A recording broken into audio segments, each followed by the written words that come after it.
Thanks, Nicole. Hi, Robin. How are you? Good morning. Hey, John, how are you? Yeah, really good, thanks.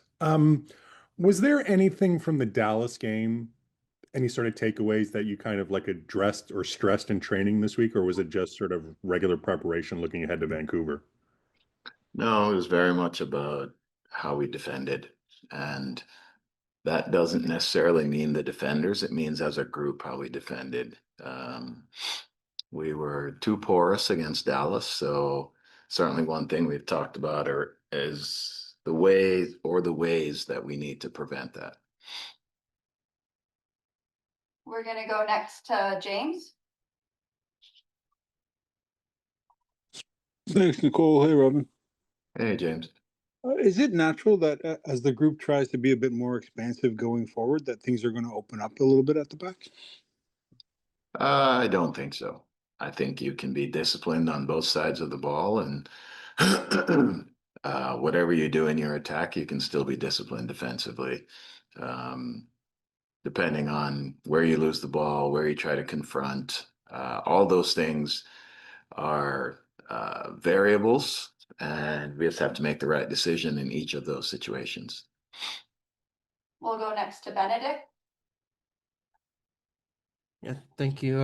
Rowan, maybe wondering what you expect from a Vancouver side that did play last night and had to use some of their players or bigger players, I guess, off the bench, and maybe how you see yourselves matching up against them. Yeah, for years, dating back, I don't know, 20, 25 years, the feeling always has been, oh, the team that plays midweek is at a disadvantage. And I can't tell you how many times I've seen that team outwork the team that hasn't played on the weekend. So the fact that they played players is of no consequence to me whatsoever. They're good players. Certainly, good players play 3 games in a week very often. So I'm not looking at that as some sort of advantage. How do I think we match up with them? I think we can. I think we have to take care of the defending. I think if we take care of the defending, then we put ourselves in a position to have a good result. But the first thing is that we have to take care of the defending. We'll go back to John. Thanks, Nicole. Robin, you coached Ralph Priso during your time in Colorado, and I'm sure you were pretty familiar with him during his time with TFC2 in the youth academy when you worked under Greg. I just would like to get your thoughts on his evolution as a player over all this time that you've sort of seen him.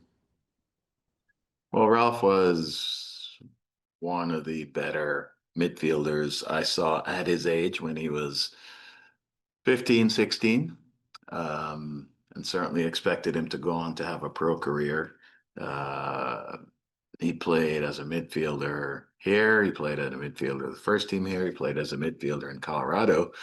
And he went to Vancouver as a midfielder. And it's funny how evolution works. You don't really see it coming necessarily, but he finds himself as a center back. And in a day and age where everybody's concerned about how they start attacks, to put a midfielder in the back immediately gives you uh, likely better passing out of the back and better choices and probably a wider range of execution.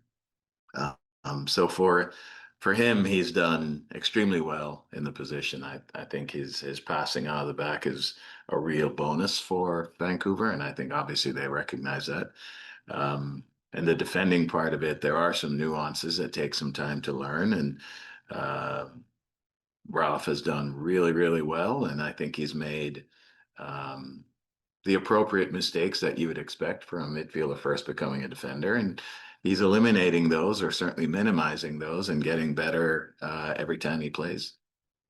We'll go back to James. Thanks again, Nicole.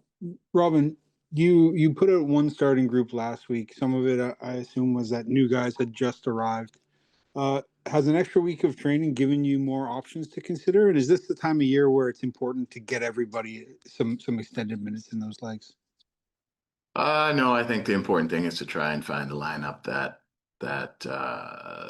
yields you the results you're looking for. So um, certainly everything was being considered, and as we put this lineup together, we're trying to put together the group that we think will give us a result on the weekend. We'll go to Benedict next. Thank you. Ron, we saw Theo Corbiano post something the other day about how he got a surgery. Just wondering, maybe you have any updates on how that went and maybe a timeline potentially for him returning. My understanding is it went really well. I don't know the details of what the exact surgery was, but it was an issue that he was having since the off season that we tried to manage as well as we could, and it just got to a point where it seemed that the suggestion was that was the best route to go, and my understanding is it's gone really well. We'll go back to John. Thanks, Robin. With regards to other injuries, how is the team looking? I know Alonso had to come out of the game on Saturday. Where do things stand? And sorry, just to go back to Theo, is there a timeline as to how long he's going to be out? Yeah, I don't know exactly what it is. I don't want to speculate and be wrong, but it certainly won't be a week or two. It'll be slightly longer than that. With regard to the other injuries, Aloe is coming along. I suspect he'll be fine for the weekend. Zane is making progress. He will be involved in the weekend as well. Nix is doing really well. Obviously, we keep talking about the length of time it takes to come back from an Achilles injury, but he's progressing really well. And Matthias is progressing as well, is my understanding. So we feel like we're close, but we're not quite where we want to be in terms of fitness and health, but we're certainly getting closer. We'll go back to James. Thanks again, Nicole. Robin, TFC2 kickoff this weekend as well. We had a good chat with Johnny the other day. It's an interesting group, a lot of new faces. Maybe what have you seen of them if you've had a chance, and what do you want? I haven't.